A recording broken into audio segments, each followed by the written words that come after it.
नमस्कार, आप देख रहे हैं हमारा खास कार्यक्रम कोरोना काल पेश की मिसाल। मैं हूं आपके साथ सृष्टि शुक्ला। आज हम बात करेंगे कि हरियाणा सरकार ने कोरोना काल में आई चुनौतियों का कैसे सामना किया और कोरोना महामारी के दौरान प्रदेश के बचाव के लिए क्या कुछ कार्य किए गए हैं।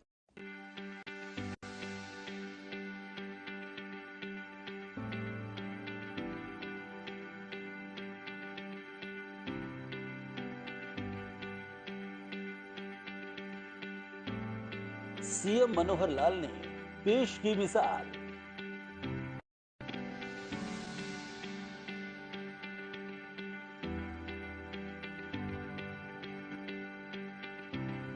लाइव कार्यक्रम के माध्यम से प्रदेशवासियों से हुए रूबरू।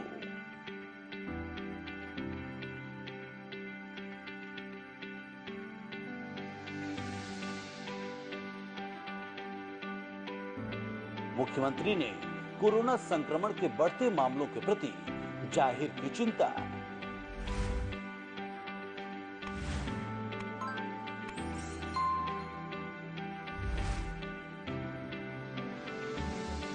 सीएम मनोहर 3 कृषि कानूनों के प्रति किसानों को किया आश्वस्त।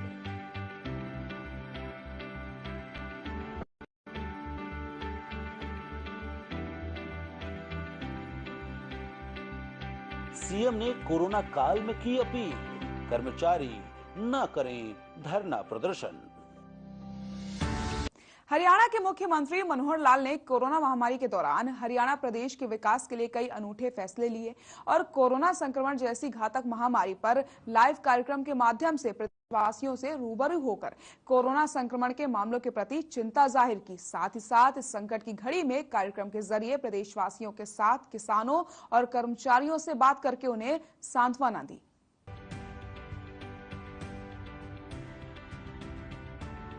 हरियाणा के मुख्यमंत्री मनोहर लाल ने लाइव कार्यक्रम के माध्यम से प्रदेशवासियों से रूबरू होकर न केवल प्रदेश में बढ़ रहे कोरोना संक्रमण के मामलों के प्रति चिंता जाहिर की, बल्कि उन्होंने नए बने 3 कृषि कानूनों के प्रति किसानों को आश्वस्त भी किया।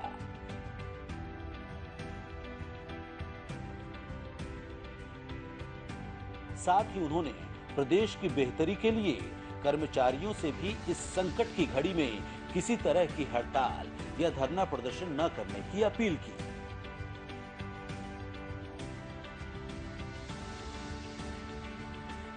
मुख्यमंत्री ने लोगों से मुखातिब होते हुए कहा कि लगभग 9 महीने पहले मार्च में जब यह महामारी आई थी, उससे पहले किसी ने इसके बारे में नहीं सुना था।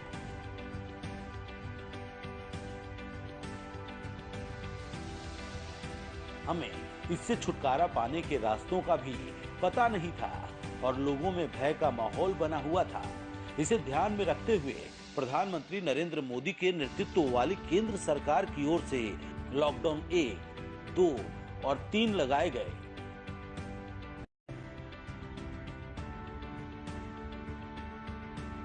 उसके बाद अनलॉक की प्रक्रिया भी शुरू हुई। लॉकडाउन के दौरान लोगों के उद्योग धंधे चौपट हो गए। ऐसे हालात में काफी मजदूर अपने प्रदेशों को लौट गए।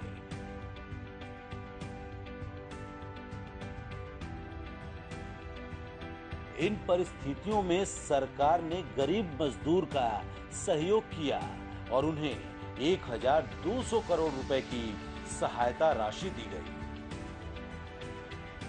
आज फिर आप सभी के सामने आने का अवसर मिला है। दिन भले नया है, परंतु विषय वही पुराना, यानी कोरोना।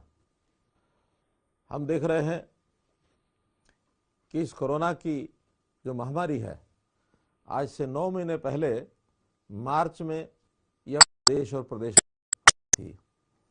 उस समय एक ऐसा वातावरण बना था कि जब हमने इस बीमारी को कभी सुना नहीं था। इस बीमारी से किस प्रकार से हम छुटकारा पाएंगे, इसके रास्ते भी मालूम नहीं थे। तरह तरह की बातें चली, एक भय का वातावरण बना। हमारी केंद्र सरकार, हमारे प्रधानमंत्री, उन्होंने जो आह्वान किया उसके हिसाब से हमने शटडाउन 1, शटडाउन 2, शटडाउन 3 शटडाउन नहीं, लॉकडाउन, लॉकडाउन 1, लॉकडाउन 2, लॉकडाउन 3, इस प्रकार के कार्यक्रम किए। और फिर अनलॉक इस नाते से भी हुआ। बहुत सी व्यवस्थाएं थम सी गई थी, व्यापार थम गया था, उद्योग थम गया था, रोजगार प्राय लोगों का छूट गया था। जो बाहर के प्रांतों के मजदूर भाई यहाँ थे, वो भी एक भय के कारण से अथवा अपना रोजगार छूटा, अपने अपने प्रदेशों को लौटने लगे थे। लाखों की संख्या में वो लौटे, हमने उनका सहयोग भी किया। गरीब परिवार जिनका रोजगार समाप्त हो गया था, उनको हमने भरपूर सहायता भी की। लगभग 1200 करोड़ रुपए की राशि ये हमने उनको उपलब्ध कराई थी। जिनके घर में खाने के बिलाले पड़े थे, उनको केंद्र सरकार की योजना के अनुसार मुफ्त में राशन दिया जाने लगा। कोरोना महामारी जैसी चुनौतीपूर्ण स्थिति को देखते हुए मुख्यमंत्री मनोहर लाल ने हरियाणा प्रदेश के बचाव और विकास के लिए कई अहम फैसले लिए। सीएम लोगों से मुखातिब होते हुए इस भीषण अप्रत्याशित संक्रमण से बचाव की अपील की। सीएम ने कहा कि कोरोना महामारी के दौरान लगाए गए लॉकडाउन से लोगों के उद्योग धंधे चौपट हो गए। कई मजदूर प्रवासी अपने घर को लौट गए, लेकिन हरियाणा सरकार ने हार नहीं मानी। सरकार ने गरीब किसानों और मजदूरों का भरपूर सहयोग किया।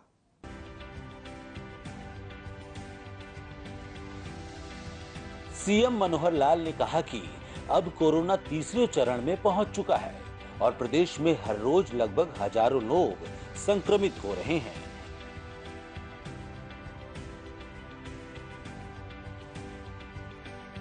गत 9 महीने का अनुभव बताता है कि हमें सावधान होकर इस लड़ाई को लड़ना होगा। उन्होंने प्रदेशवासियों से भावनात्मक अपील करते हुए कहा कि अगर आप नहीं चाहते कि आप या आपका कोई अपना इस बीमारी की चपेट में आए तो मास्क पहनकर रखें। आशा करते थे कि इसका जो प्रभाव है वो कम होगा, और एक समय ऐसा आया भी था हरियाणा में कि जितने लोग नए संक्रमित पॉजिटिव हो रहे थे, उससे ज्यादा ठीक भी होने लगे थे। और ये ठीक होने की हमारी जो गति है वो 93% तक भी पहुंची थी। लेकिन एकाएक बीच में एक साइकिल फिर बढ़ने का आया था, फिर ठीक होने का भी आया, और अब ये तीसरा चरण ऐसा अब इस समय 9 महीने के बाद हमको देखने को मिल रहा है कि फिर से कोरोना का प्रभाव ये बढ़ रहा है। जो संख्या कम होती नजर आ रही थी वो बहुत ज्यादा बढ़ रही है। प्रतिदिन 2500 से 3000 तक भी लोग हरियाणा में पॉजिटिव आने लगे हैं। ये बहुत एक चिंता की बात है। हमको लगातार 9 महीने के इस अनुभव के बाद ये ध्यान में आया है कि हमें बहुत सावधानी पूर्वक, बहुत सतर्क होकर के इस लड़ाई को लड़ना पड़ेगा।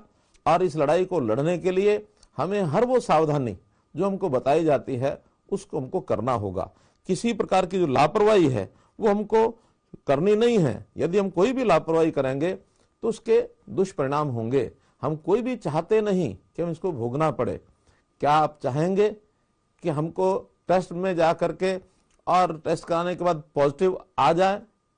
क्या आप चाहेंगे कि हमको घर छोड़ करके और अस्पताल में 15 दिन 20 दिन के लिए वहां जा करके और अस्पताल रहना पड़े, हमको ये तकलीफ सहनी पड़े? क्या आप चाहेंगे कि हमारे घर का कोई भी सदस्य वो कोरोना से पॉजिटिव आ जाए? क्या आप चाहेंगे कि हमारे समाज का कोई भी व्यक्ति अपनी जान जो है वो गंवा बैठे? हम स्वाभाविक है, हमारा उत्तर है कि नहीं। उन्होंने कहा कि सरकार पर्याप्त मात्रा में मास्क उपलब्ध करवाने की व्यवस्था कर रही है और स्वास्थ्य विभाग को 1 करोड़ मास्क तैयार करवाने को कहा गया है। उन्होंने कहा कि मास्क न पहनने पर जुर्माना राशि 500 या 2000 रुपए करने से कोई खास फर्क नहीं पड़ता, क्योंकि हर चीज को दंड से ठीक नहीं किया जा सकता, लेकिन बार बार नियम तोड़ने वालों को दंडित अवश्य किया जाना चाहिए।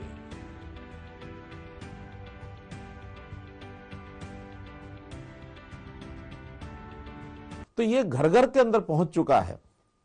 कोई एक समय था कि हम अपने दरवाजे बंद रख करके इस कोरोना को अंदर घुसने से बचा सकते थे, लेकिन अब ऐसा रास्ता नहीं बचाया कि दरवाजे बंद करके और हम इसको पाएंगे। अगर बचाना है तो फिर अपने आप को व्यक्तिगत रूप से इसको बचाना पड़ेगा। हम सरकार की ओर से प्रयत्न कर रहे हैं कि आपको ज्यादा से ज्यादा यानी मास्क ये उपलब्ध कराए जाए। मैंने डिपार्टमेंट को कहा है कि अगले दिनों में 1 करोड़ मास्क ये हमको लेकर के और जनता को उपलब्ध कराने चाहिए। हमने अपील भी करनी है अपने आप को भी, अपने परिवार के लोगों को भी, अपने साथियों को भी, आते जाते सब लोगों को मेरी तो अपील है कि 5-7 मास्क अपनी जेब में रखने चाहिए। जब भी कोई व्यक्ति सामने मिलता है मास्क नहीं पहना हुआ है तो बड़े प्रेम से उसको एक मास्क उपलब्ध कराना चाहिए कि भैया मास्क पहन के जाओ, क्योंकि ये कोई ऐसा विषय नहीं है कि केवल दंड से ठीक हो सकता है। हाँ, दंड भी दिया जाना ये अनिवार्य इसलिए है, कुछ लोग बार बार लापरवाही करते हैं। हमने मास्क न पहनने वाले व्यक्तियों को 500 रुपए का दंड ये हमने किया है। कुछ लोगों ने सुझाव दिया कि दिल्ली में 2000 रुपए का जुर्माना हो गया, आप भी करिए। मेरा कहना है कि हमको 500 या 2000 कोई ज्यादा अंतर पड़ेगा ऐसा मुझे नहीं लगता। मुझे लगता है कि अगर अपील हम करेंगे, सब एक दूसरे को कहेंगे, वातावरण ऐसा बनाएंगे तो फिर लोग मास्क पहनना चालू रखेंगे। मास्क पहनना अति अनिवार्य ये हमको करना चाहिए। हमारे यहाँ पिछले दिनों में स्कूलों में हमने देखा, क्योंकि एक बहुत बड़ा दबाव हमारे शिक्षा को लेकर के ऐसा बना हुआ था कि शिक्षा में, क्योंकि ऑनलाइन शिक्षा की पद्धति शुरू की गई, लेकिन ऑनलाइन शिक्षा की पद्धति से हर विद्यार्थी ऑनलाइन शिक्षा से लाभान्वित नहीं हो सकता। बहुत ऐसे विद्यार्थी हैं जिनके पास उस प्रकार के साधन नहीं है, उन परिवारों के अंदर इतने साधन नहीं है। तो उसी में से आया कि बच्चों को स्कूलों के अंदर पढ़ाया जाए। और जब स्कूल खोलने का हमने ऐलान किया, बच्चे वहाँ 9वीं 10वीं 11वीं 12वीं के जब उन्हें बुलाए और आते हुए उनको आने से पहले जब उनका टेस्ट लिया गया तो बड़ी संख्या में विद्यार्थी वो पॉजिटिव संक्रमित निकले, अध्यापक वो निकले। तो चिंता हो गई हमको, तुरंत हमने उसको 30 तारीख तक स्कूलों को बंद करने का ऐलान कराना पड़ा कि 30 तारीख तक नहीं करेंगे। और इसके बाद भी यदि स्कूल खोलेंगे तो उन विद्यार्थियों को जब वो घर से चलते हैं, अपने मोहल्लों से चलते हैं, वहीं उनका टेस्टिंग कराएंगे और टेस्टिंग करा करके उनको और तब विद्यालयों में लाएंगे, ताकि किसी विद्यालय में एक किसी छात्र के कारण से बाकी छात्रों को नुकसान ना भुगतना पड़े, ना झेलना पड़े। ये हमको सब करना है। तो आखिर हर जगह, चाहे विद्यालय हैं, चाहे हमारे घर हैं, चाहे हमारे बाजार हैं, चाहे हमारे काम करने के अन्य स्थान हैं, कार्यालय हैं, सब जगह पर हमको ये सावधानी बरतनी पड़ेगी। सीएम ने कहा कि कोरोना महामारी अब तीसरे चरण में पहुंच चुका है। प्रदेश में प्रतिदिन लगभग हजारों की संख्या में लोग संक्रमित पाए जा रहे हैं। इस महामारी से हमें सावधान होकर लड़ाई लड़नी होगी। अगर कोई इस बीमारी की चपेट में आए तो मास्क पहन कर रखे, हर हाल में 2 दूरी बनाए रखे, किसी न किसी इम्यूनिटी बूस्टर का सेवन जरूर करता रहे।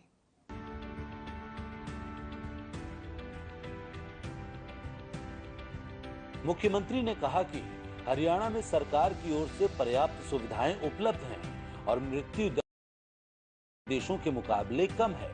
गत दिनों में किए गए सीरो टेस्ट के दौरान पता लगा कि 14% लोग ऐसे थे जिनका टेस्ट भी नहीं हुआ और वे पॉजिटिव होकर ठीक हो चुके हैं। ऐसे लोगों की संख्या लगभग 35 लाख है।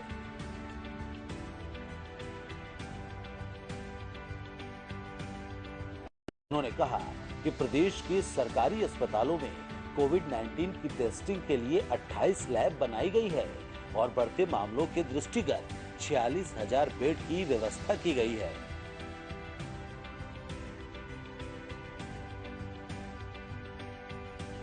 इसके अलावा 5 प्लाज्मा बैंक भी बनाए गए हैं। उन्होंने बताया कि अब तक 3,029 लोगों ने प्लाज्मा दान किया है और 2,222 लोगों को यह चढ़ाया गया है। आज व्यवस्थाएं पर्याप्त हैं, व्यवस्थाओं में कोई कमी नहीं है। हालांकि आज भी हम जो स्थिति हमारी है, मृत्यु दर देखा जाए तो हरियाणा की मृत्यु दर बाकी बहुत प्रदेशों से कम है। हम आज 1.01% हमारे यहाँ की मृत्यु दर है, जबकि अगर हम पास के पड़ोस के पंजाब प्रदेश को देखते हैं तो 3.2% उनके यहाँ मृत्यु दर है। हमारी रिकवरी रेट वो आज भी 90% है, वो कम नहीं है। आज हमारे टेस्ट जो हैं प्रतिदिन लगभग 35,000 टेस्ट ये प्रतिदिन हो रहे हैं। यदि हम कुल हरियाणा की आबादी को देखें तो अभी तक लगभग 12.5% लोगों का टेस्ट जो है वो हो चुका है, अर्थात 32 लाख लोग टेस्ट हो गए हैं।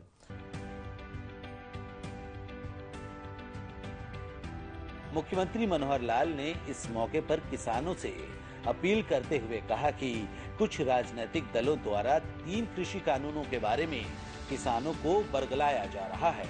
ऐसे में उन्हें सावधान रहने की जरूरत है। उन्होंने कहा कि किसान भाइयों को यह समझने की जरूरत है कि इन 3 कानूनों से उन्हें किसी तरह का नुकसान नहीं होगा, बल्कि इनके आने से किसानों के लिए नए अवसर पैदा होंगे और वे अपनी फसल कहीं भी बेच सकेंगे।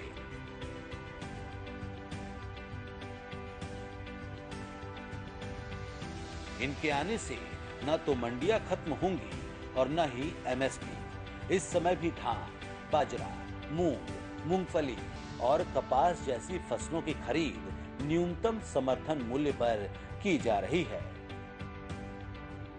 जनता के सामने कई प्रकार के विषय जब अपील के नाते आते हैं, तो दूसरा जो अपील का मेरा विषय है वो है आजकल हमारे जो किसानों में तरह तरह के जो विषय चल रहे हैं, उसके ऊपर भी मुझे आपसे एक बात रखनी है कि जो किसानों को बरकलाया जा रहा है, बहकाया जा रहा है, इससे हमारे किसान भाइयों को बहुत ही सावधान रहने की आवश्यकता है।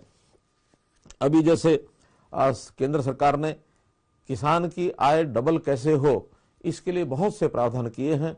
आत्मनिर्भर भारत में भी कृषि को आगे बढ़ाने के लिए, किसानों के कल्याण के लिए बहुत सी योजनाएं बनाई हैं। और साथ ही जो 3 कृषि बिल जो कानून बने हैं, उनका भी हेतु यही है कि हम एक खुली मार्केटिंग व्यवस्था किसानों को दें, किसानों को हर प्रकार की सुविधाएं उपलब्ध कराएं।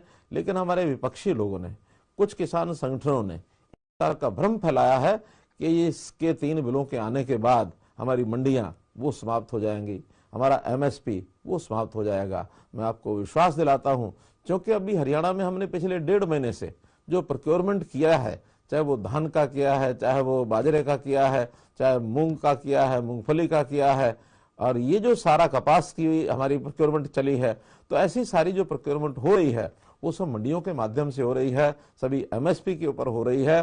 कभी भी ये मंडियां न समाप्त होने वाली हैं, बल्कि मैं कहूंगा कि और बढ़ाई जाएंगी। एमएसपी समाप्त होने वाला नहीं है। तीनों कानूनों के कारण से तो अगर कहीं किसान को एक और अवसर मिल रहा है कि एमएसपी के से ज्यादा रेट अगर कहीं बाहर खुली मंडी में, प्राइवेट मंडी में उसको मिलता है, तो जाकर के अपने अनाज को बेच सकता है। इससे पहले वो खुले में अपना अनाज बेच भी नहीं सकता था।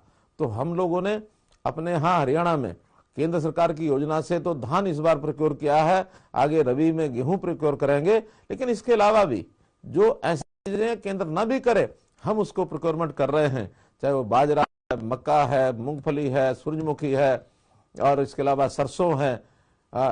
ये सब चीजें हम यहाँ प्रोक्योर कर रहे हैं।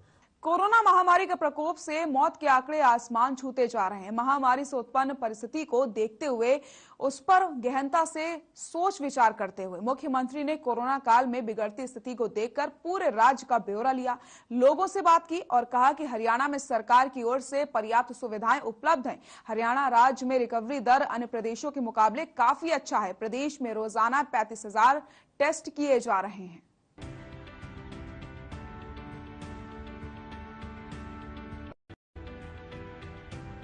पराली जलाने के मामले पर मुख्यमंत्री ने कहा कि पहले विकल्प न होने के कारण किसानों को पराली पड़ती थी। साथ ही उन्होंने किसानों से पानी की बचत करने की भी अपील की और पानी की कमी वाले इलाकों में धान की बजाय अन्य फसल उगाने का आह्वान किया। एक अपील मेरी है कि अभी जैसे धान की पराली है, धान की पराली इसको जलाने का काम ये किसान पहले करता था, क्योंकि उसके पास इस प्रकार का कोई और अतिरिक्त रास्ता नहीं था कि उस पराली का वो क्या करे।